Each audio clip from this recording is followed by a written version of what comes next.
4 April 2026। সংবাদ শিরোনামগুলো জানাচ্ছি। আগামীকাল হামির বিশেষ টিকাদান কর্মসূচি শুরু। প্রথম পর্যায়ে 18 জেলার 30টি উপজেলায় 6 মাস থেকে 59 মাস বয়সী শিশুদের দেওয়া হবে টিকা, ব্রিফিংয়ে জানালেন স্বাস্থ্যমন্ত্রী। বিশ্ববাজারে জ্বালানি তেলের দাম নিয়ে অস্থিরতা সত্ত্বেও জনদুর্ভোগের কথা মাথায় রেখে দাম না বাড়িয়ে সরবরাহ স্বাভাবিক রাখার উদ্যোগ সরকারের। জ্বালানি সংকট নিয়ে মানুষকে কেউ যেন ভুল বোঝাতে না পারে সেদিকে সজাগ থাকতে নেতা কর্মীদের প্রতি তথ্য ও সম্প্রচার মন্ত্রী জহির উদ্দিন স্বপনের আহ্বান।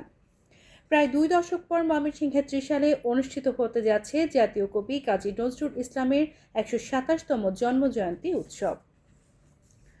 অল্প সময়ের ব্যবধানে 2টি মার্কিন বিমান ভূপাতিত করার দাবি তেহরানের। ইরানে হামলা যুদ্ধাপরাধ হতে পারে, শতাধিক মার্কিন বিশেষজ্ঞের খোলা চিঠি।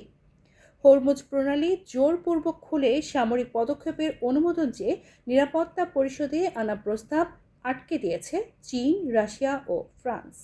এবং সাফ অনূর্ধ্ব-20 ফুটবল চ্যাম্পিয়নশিপের ফাইনালে ভারতকে টাই ব্রেকারে 4-3 গোলে হারিয়ে শিরোপা জিতল বাংলাদেশ।